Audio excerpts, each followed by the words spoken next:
Welcome, everyone, to our press conference, Women Leading a Fossil Fuel Phase-Out and a Just Transition. Women are going to end this era of fossil fuels. Let me just start that. My name is Osprey Oriole Lake, and I am the Executive Director of the Women's Earth and Climate Action Network, WECAN. And I want to begin by thanking our esteemed speakers for joining us today and for their vital leadership in the world.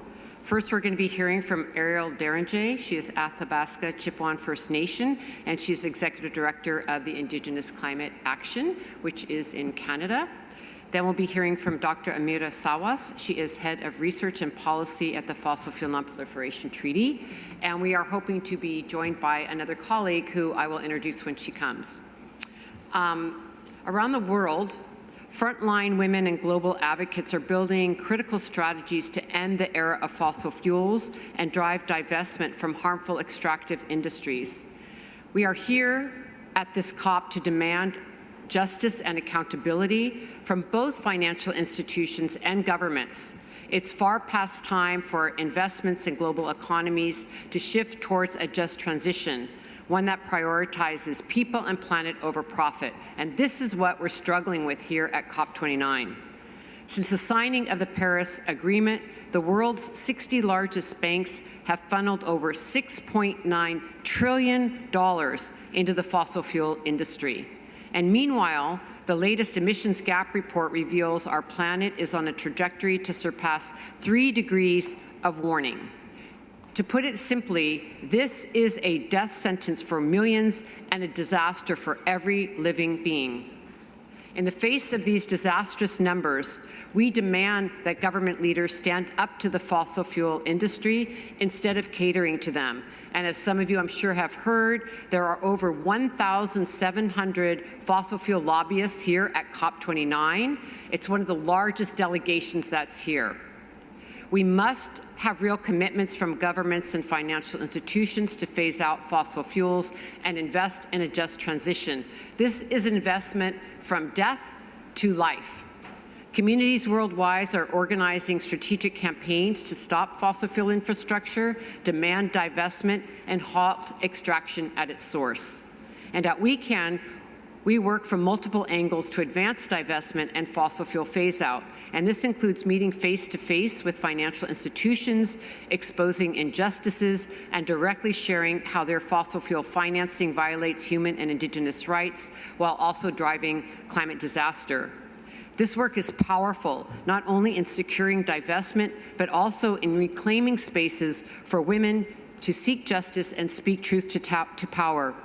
To drive this transformation, we urgently need financial institutions and governments to stop the flow of money into fossil fuels and redirect investments towards renewable, regenerative energy solutions that respect human and indigenous rights.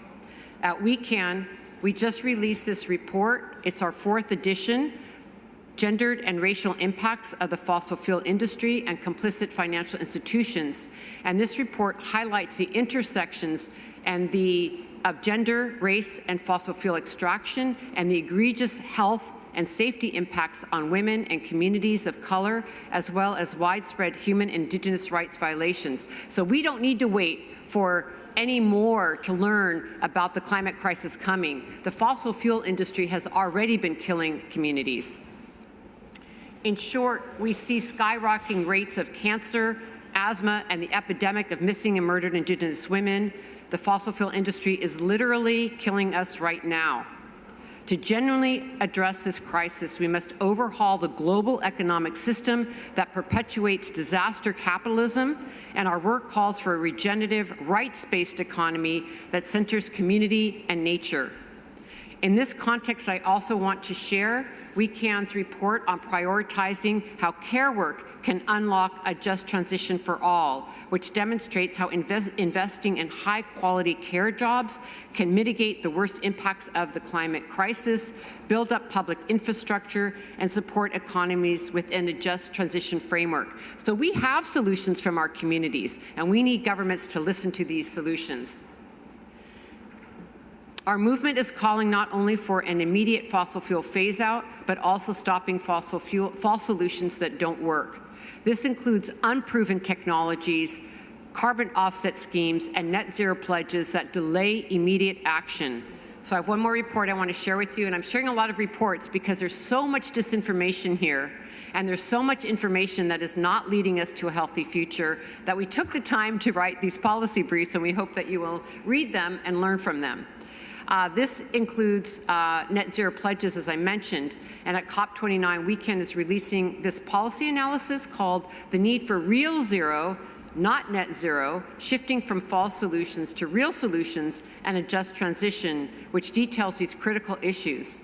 So we need to move swiftly, but we also have to move equitably with real solutions. And a key component of a real zero policy analysis is the need for a fossil fuel non-proliferation treaty, which you will be hearing about on this panel, which mandates a fast and fair fossil fuel phase-out. And we're honored to be on the steering committee of the treaty. And we need a fair, fast, funded, feminist, and complete fossil fuel phase-out. No more expansion of fossil fuels. And in light of this, it's critical to end fossil fuel subsidies and, I have to say, outsized military budgets that serve to perpetuate harm instead of directing funds towards a just transition. Let us be unequivocal. Carbon capture, geoengineering, carbon credits, and other market-based schemes are false solutions, and they delay real action and perpetuate climate injustice. We oppose Article 6 of the Paris Agreement. False solutions are loopholes allowing major polluters to greenwash their image without changing their practices, and we call for resources to go towards community-led solutions, not temporary fixes that only benefit a few. To achieve a just transition, we need feminist economic frameworks, and they have to be integrated across all sectors and all approaches. And women, particularly Indigenous, Black, and Brown women, are leading the way in climate solutions, and we must support the finance of their leadership.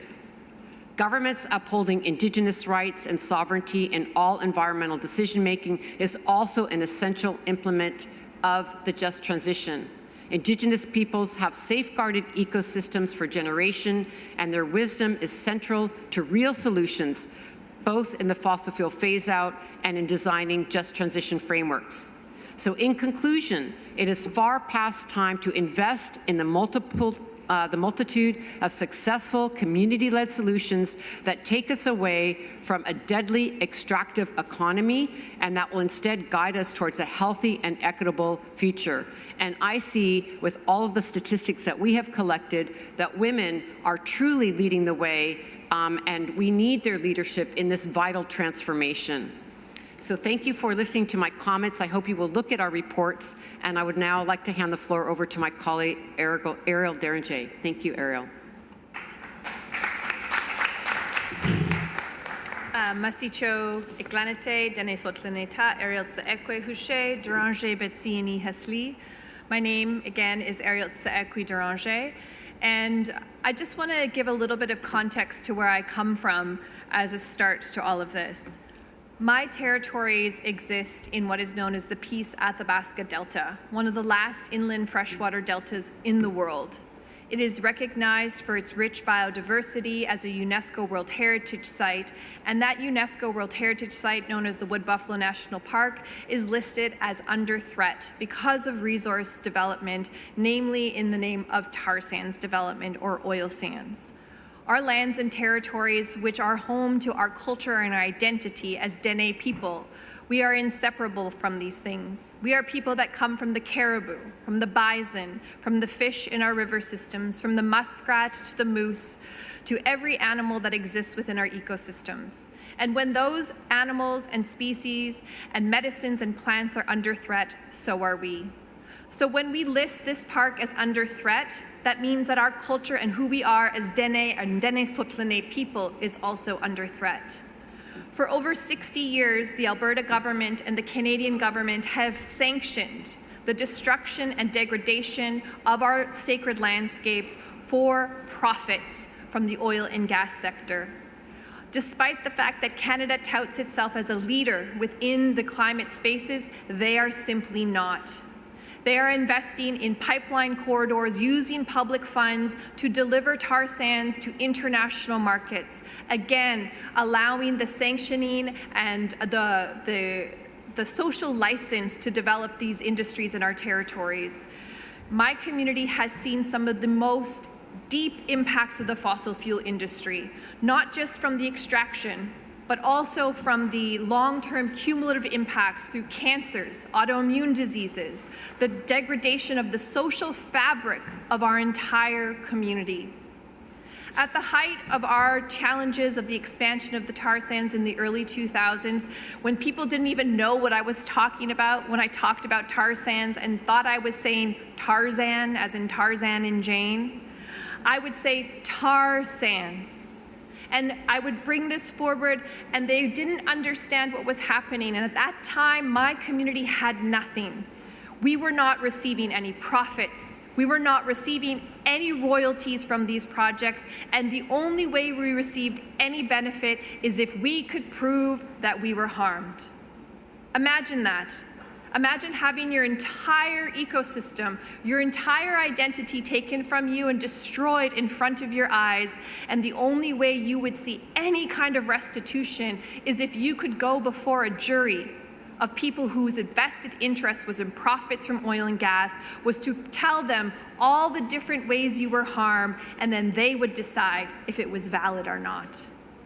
This system still exists in Canada under the burden of proof remains in our community's hands to prove that we are harmed, and we have what are called impact benefit agreements, and that is how we receive benefit from this industry. At the same time, this industry is receiving billions of dollars in subsidies, trillions of dollars in subsidies globally for the multinational companies that are operating in my backyard.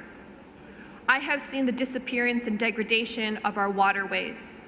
Just this year, our water system was so low because of the massive amounts of water that they use that has been exacerbated by the climate crisis, to the point that our dock system that we rely on, because my community is a fly-in, remote community, and the only other way that's accessible is by boat, our dock no longer reached the water. And it gets worse because the industry contaminated the sediment in our ecosystem for so long that if we tried to extend the dock, we would agitate the petrochemicals that had landed in the settlement, and it would cause an environmental crisis. So the environmental crisis caused by the petro industry prevented us from being able to access our waterways so that we could continue to hunt, fish, and trap and access our own community. And we were told we could not do anything. These are the compounding impacts that we are seeing every single day. Every single day, our community is dealing with another case of cancer. While I was here, one of my cousins died. We don't know why. He just suddenly died. 3 years ago, one of my uncles also just died. Just keeled over and died one day. Government says things like, well, we don't know the cause. We just heard from a panel before us on the health impacts not being studied. Every time we talk about the deaths and the cancers in my community, they say it could have been your lifestyle choices. And again, this industry continues to receive billions of dollars in subsidies. And let's talk about the negotiations here. As Indigenous Peoples Movement, we have called out and decried the fallacies of the systems that are being created.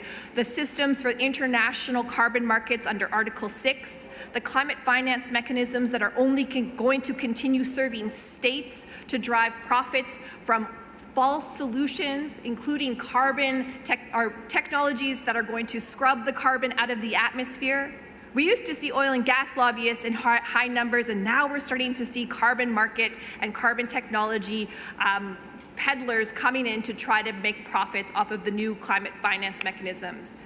Who deserves it the most? It's Indigenous peoples and those that have felt the impacts of the climate crisis, those that have felt the impacts of an overly funded oil and gas industry that should be receiving these benefits, not states that have allowed and sanctioned these projects to proliferate and destroy Indigenous communities and the most vulnerable. So let's talk about numbers that Osprey shared some of. Right now, we had a climate finance mechanism with a $100 billion commitment that's coming to an end. Of that $100 billion, only 3% went to projects serving Indigenous communities. Serving, not Indigenous-led, with less than 1% of that going directly to Indigenous communities. Of the Global Climate Fund that has been done in the last few years, only 0.1% of it went to women, and less to Indigenous women. We are now talking about the creation of a $1 trillion fund, and it is still putting state developed nation funding into developing nation state funds, and we are seeing the replication of systems of oppression to continue to proliferate. Where those funds will go into false solutions, to solutions that do nothing to change the realities of communities, that will do nothing to address the ongoing health crises that we are facing every single day.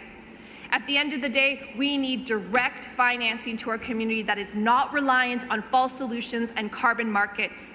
We need solutions where we get to design them, and we are funded directly from the Global Climate Fund, not the states deciding how we receive those funds. I've been given the zero, but I'm going to embrace my Casey camp and say I will finish. I want to end with one more thing, and I'm taking this from Casey. In my community, oil and gas in the oil sands was not something that was bad. The tar sands existed for many, many, many millennia, and our people used it to waterproof our boats, to waterproof the bottom of our shoes, and we had a sacred relationship with it. And colonizers came in and they perverted it, and they contorted it, and they ripped it out of the ground. An elder in my community said, why can't they just leave things alone? And they've taken it and they've perverted it so they can continue to make profits. And now we are seeing the same attempt of taking something that is good, our ecosystems and our landscapes, these so-called carbon markets, and perverting them into capitalist economic systems to allow them to continue to have power. We need to not just phase out of fossil fuels, we need to evaluate the systems that have allowed us to think that nature is ours for the taking and to pervert it to allow capitalism to proliferate this planet. We need real climate solutions driven by Indigenous and frontline communities and women. Thank you.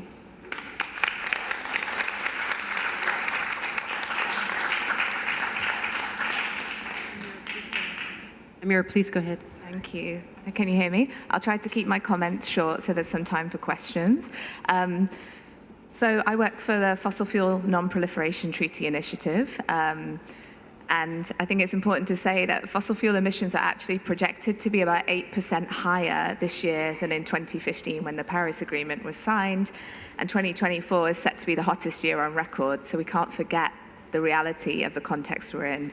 But I'm not surprised by this, because for decades we've been talking about reducing emissions while building more and more fossil fuel infrastructure projects without actually dealing with the biggest driver of emissions, right? 86% or more of carbon in the atmosphere comes from fossil fuels.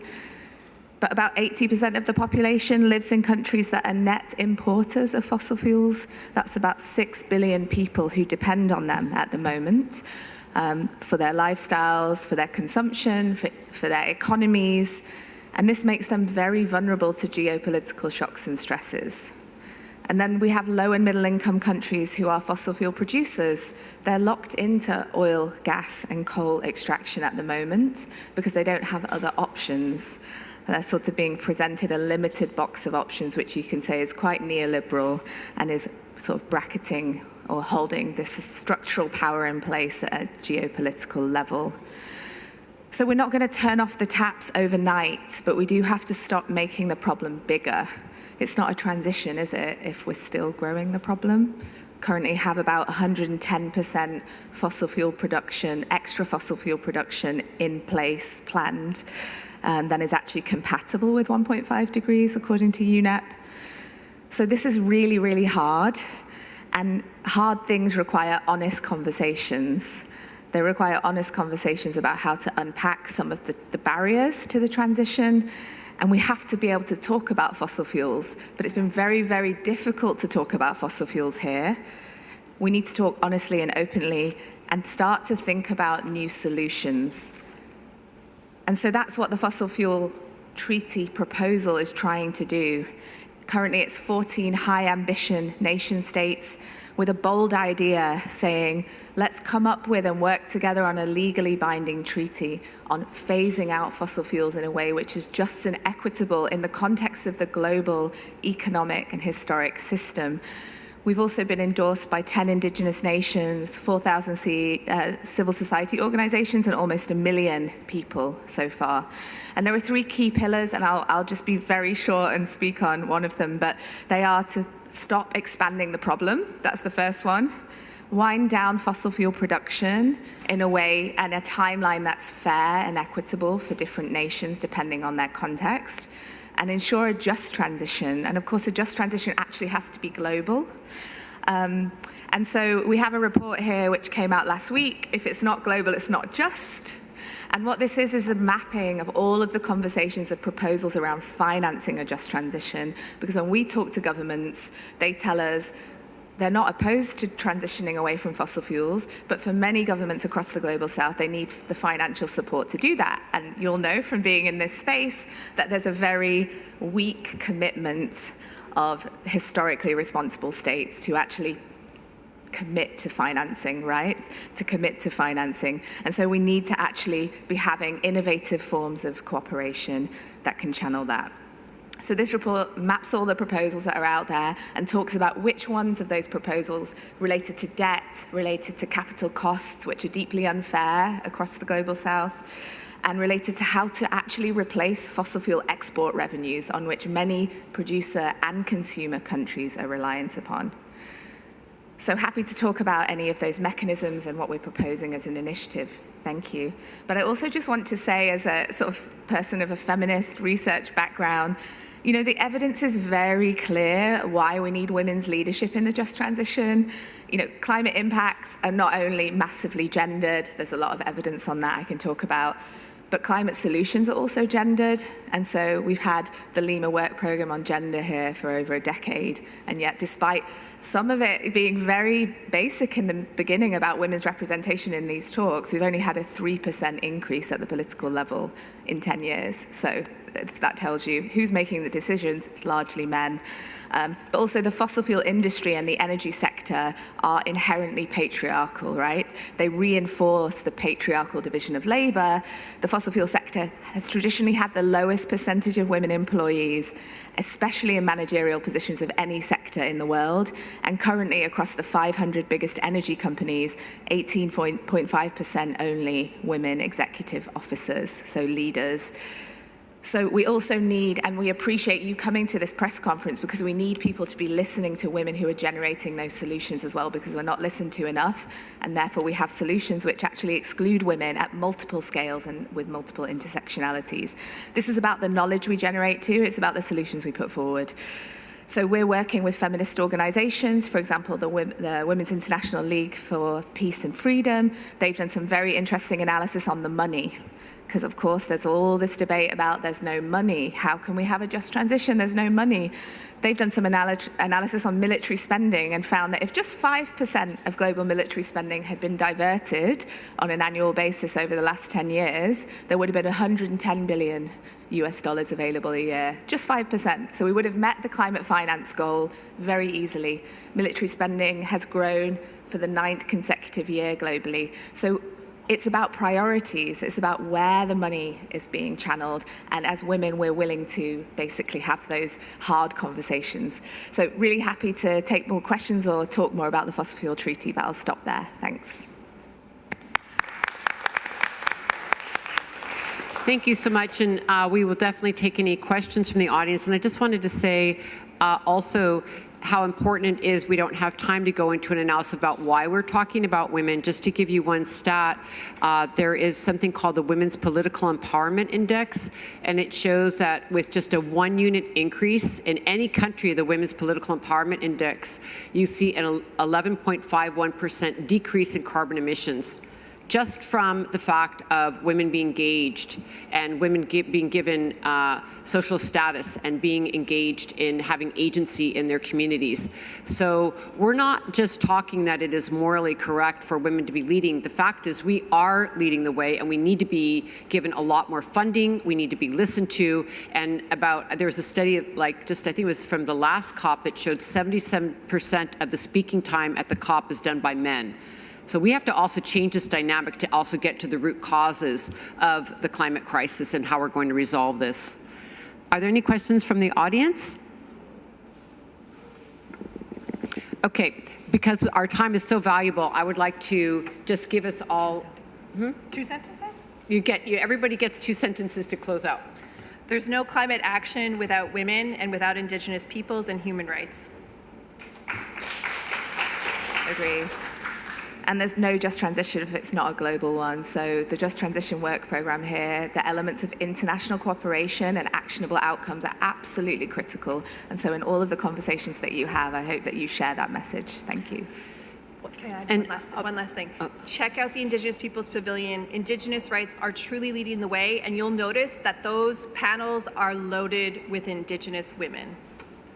So what we'd like to do in closing is just encourage people that while we're here, because we all really care, and we're here at these COP processes trying to intervene and make things as best as we can, the fact is there's all of our social movements, all of our movements working in many diverse ways, building a just transition, having Indigenous solutions, having women leading the way, that are really efforting outside of these spaces, but we're also wanting to influence these spaces. But it's really important for people to understand there's a very different narrative and a very different approach that's looking at false solutions, that's looking at real solutions, and we need to keep communicating with one another, because what is happening here is not working. It's taking us off a cliff, and so we need to really ensure that we learn from one another, educate one another, share information, and support one another. Thank you.